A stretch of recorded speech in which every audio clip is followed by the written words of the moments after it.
আসসালামু আলাইকুম। আবার একটা কথা মনে পড়ে গেল, এই যে সিট বেল্টটা আসলে এতদিন পুলিশের ভয়ে সিট বেল্ট লাগাইতাম,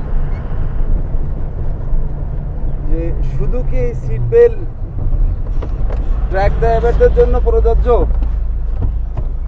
কই কোনো বাসের ড্রাইভার তো দেখি না সিট বেল্ট লাগায় গাড়ি চালাচ্ছে।